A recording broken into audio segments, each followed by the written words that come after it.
কি আমন্ত্রণ করেছিলেন, আমি এসেছি। আমি এইটুকুই বলতে চাই, দাদু যেখানেই থাকুন, দাদু আমাদের মধ্যে আছেন। এবং দাদু যেটা বলেছিলেন স্টুডিওর মধ্যে, আমি হাউ হাউ করে কেঁদে ফেলেছিলেন কালু সাধন দাস আর নিত্য গোপাল সাহা। তখন গিয়ে আমি প্রণাম করে ওনাকে বলেছিলেন, এ তো আমার মনে হলো সত্যি সত্যি লোকটাতে জন্ম হলো। প্রসব যন্ত্রণায় আমি ভুগছিলাম। যাই হোক, আর বলার দরকার নেই, 2.5 বছর সেই নাটক চলেছিল।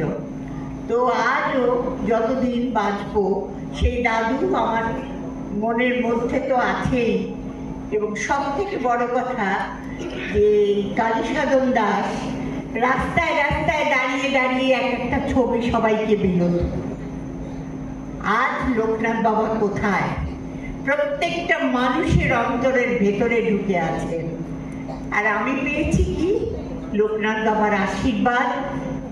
কালীসাধন হয়তো নেই আমাদের মধ্যে, তার ফ্যামিলির ভালোবাসা, তার ছেলেমেয়েরা আমাকে এখনো ঠাকুমা বলে ডাকে, তার স্ত্রী আমাকে মা বলে ডাকে।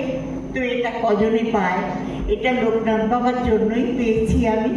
তো সেই জন্য বলি যে আপনারা যারা লোকনাথ বাবার ভক্ত, মানে আর কিছু বলার নেই। আমি আগের দিন রাত্রিবেলা বললাম, বাবা আমাকে একটু শিলিগুড়ি যেতে হবে।